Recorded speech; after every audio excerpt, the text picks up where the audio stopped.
using raw umber, also oil paint, and diluting it with Gamsol to create a watercolor-like consistency. This is just the foundation and sort of the skeleton of the painting that I'm going to build upon, and I do have a video all about underpaintings if you'd like to know more information about it. I will be sure to link it in the description. Also, stick around till the end of the video because I have a mini life update and a special art store discount code for you.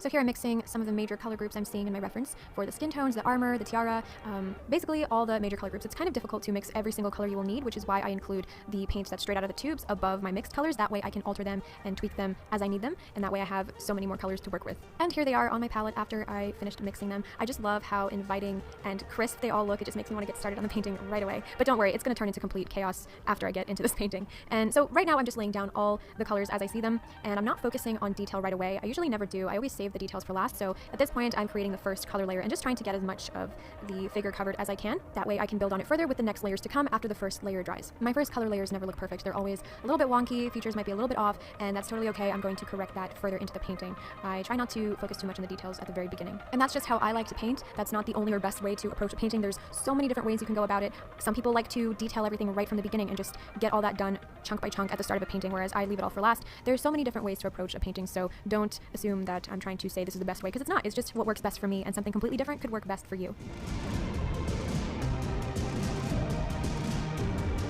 I have to admit, I was quite intimidated when it came to painting the tiara and her armor. I've never really painted anything metallic before, or that shiny, I guess, not in such a large portion of a painting, maybe like a small detail I have, but not when it's such a major focal point to a character or a subject. So that was a little bit intimidating, but in the end, I was pretty happy with how it turned out. And again, all of this is just me laying down the first color layer. I do end up detailing the armor and the tiara and all those things later on into the painting.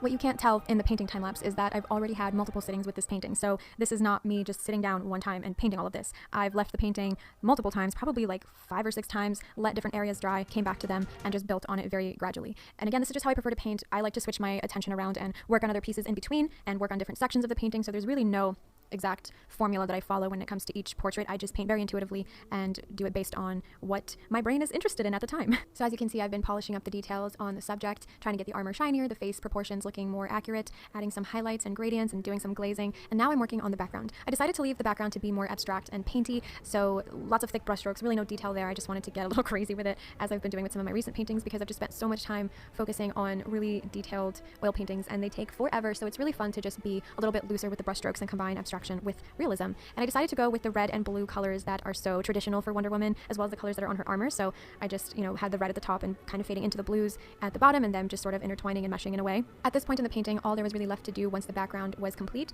was to finish the hair, which looks quite messy, and I wanted it to be more detailed and precise, not quite so incomplete looking as it does right now. So you'll see me working on that in a moment here.